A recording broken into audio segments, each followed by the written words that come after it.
Life or death, good or evil, kill or save.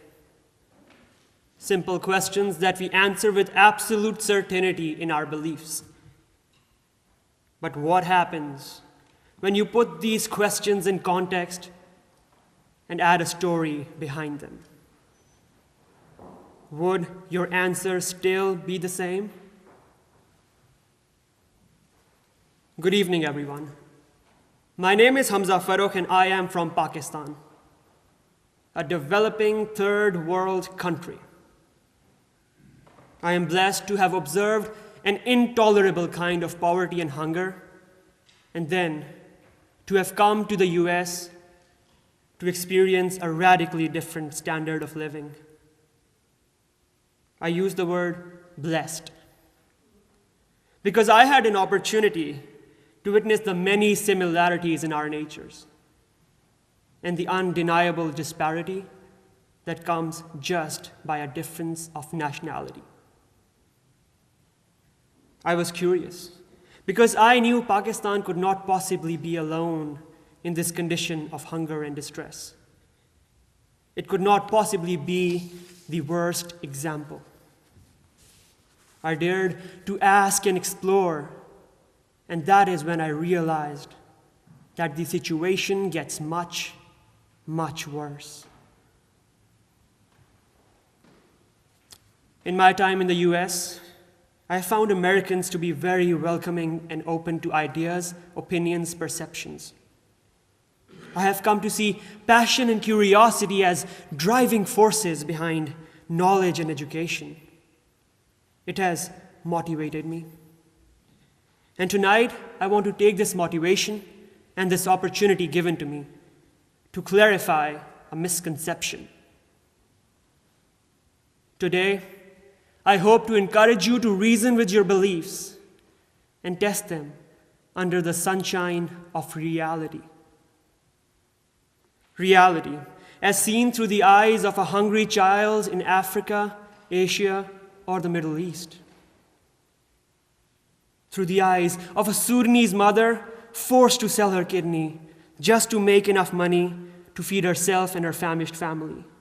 Through the eyes of a Somali father who has to make the terrible decision to let his child die so that he can feed 6 other family members.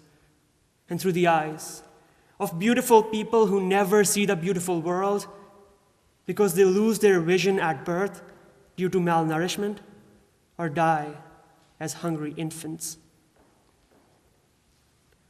Hunger is founded on poverty, a multi-dimensional problem that involves lack of income, ill health, illiteracy, and lack of access to basic social services.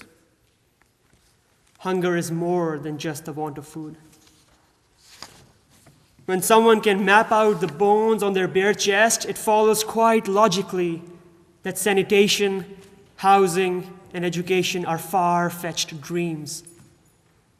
Hunger is exclusion. Exclusion from land, from job, from income, and from life and citizenship.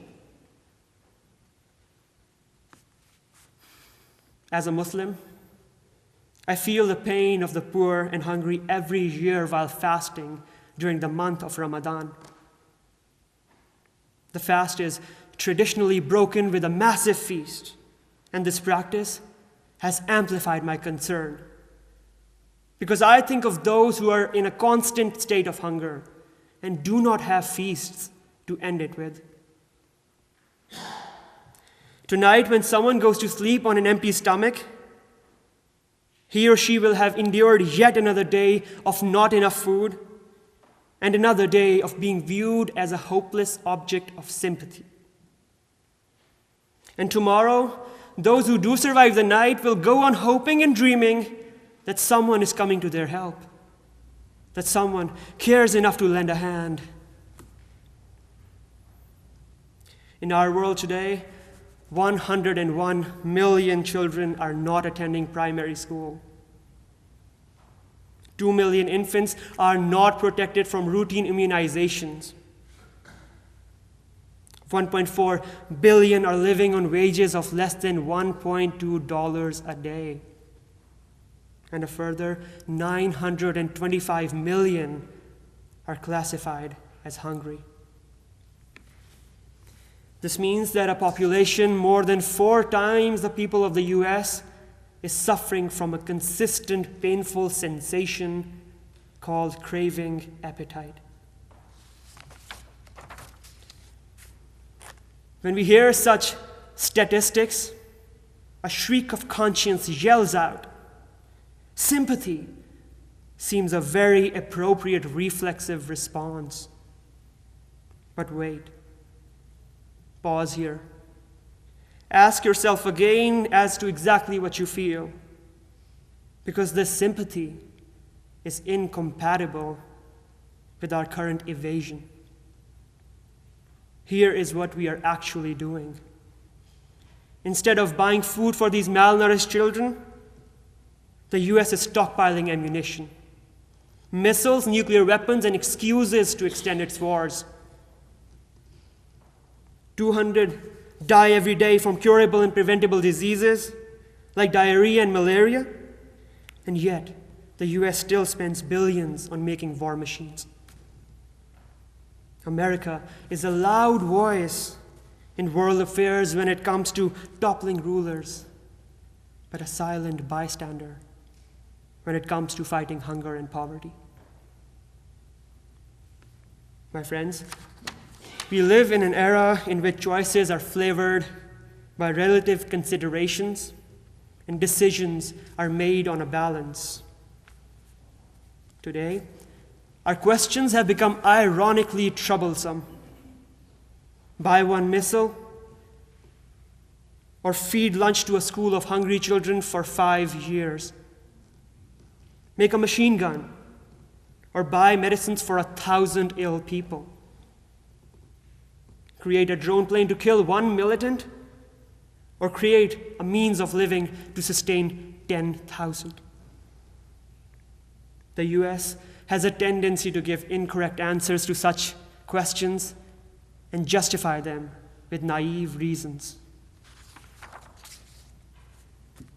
I am by no means whatsoever indicating that America's fight against terrorism is unjustified or that the US is mistaken in defending its borders. A nation's sovereignty is its basic right, and the US should protect itself under all circumstances. I do feel, however, that America needs to rethink its strategies and priorities to become more responsible. The US accounts for 43% of the total world military spending, but gives less than 1% of the GDP in developmental aid. Think about it. When we go to war, we do so intending to save lives. Then why not take this fight somewhere where it can make a real difference? To a place where the difference between life and death is not calculated in millions, but is less than $3 a day. One thing is for sure. The US is not naive, or the world would not call it a superpower. America doesn't fall into traps, it makes decisions. America doesn't follow, it leads. America doesn't accept, it negotiates. And now is America's time to negotiate with itself, to question its preferences and make up its mind as to exactly what it stands for. For if it is peace, prosperity, and the will to save lives, then I feel sub-Saharan Africa is a better place to start this war against hunger than any of the other places, including Libya, Syria, Afghanistan, Palestine, Pakistan, or even Iraq.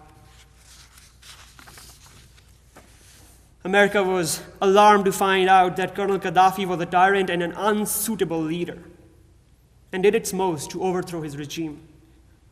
But the US, for the most part, is unmoved by the injustice, fear, and insecurity posed by the lack of food in third world countries. Letting someone die from hunger is real injustice.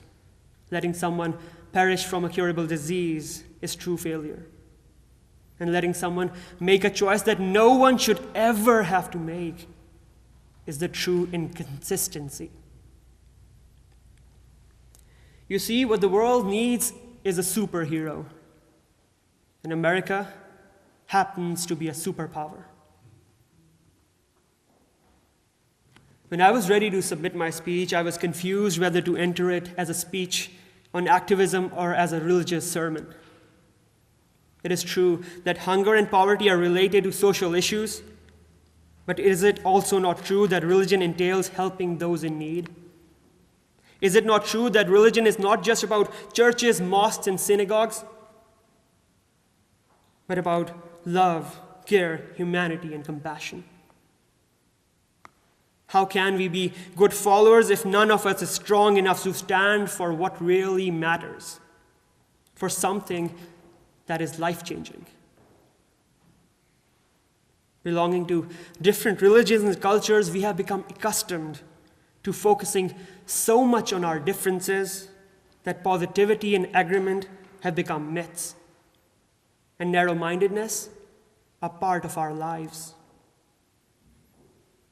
I believe, however, that although we may be divided on religious issues, we can still agree on issues of world poverty, its ill effects, and our responsibility to help out.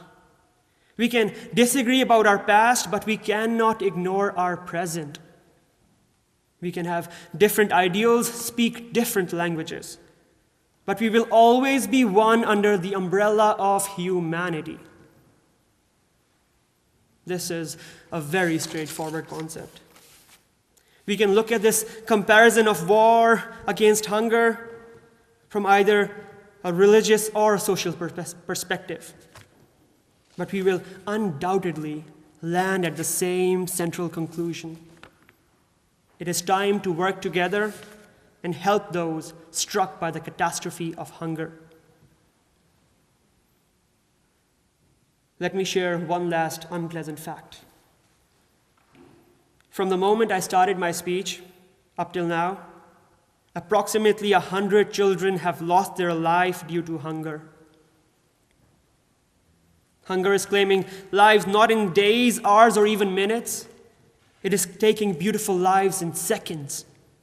A child dies due to a lack of food every 5 seconds. We must act promptly too. Reverend William Sloane Coffin, in whose honor we are gathered here today, was also an advocate for peace, social justice, and the struggle against war. Hence today seems like a very appropriate time to start this war against hunger. So be a part of a better tomorrow. Write a letter to a senator, write to the Congress, tell your friends, share it on Facebook, and let the world know that we want to be pioneers of a positive change. That we advocate for a stronger global community, that we care for those dying of hunger, that we are humans first and anything else later. That we stand for equality, truth, happiness, and justice. That we hope to foster a better ideology, reshape and reach out to our world, stand up against unnecessary war. Live and let live. Survive together and share this world in peace, harmony, and respect. We are global citizens, and today let us vow to live like global citizens.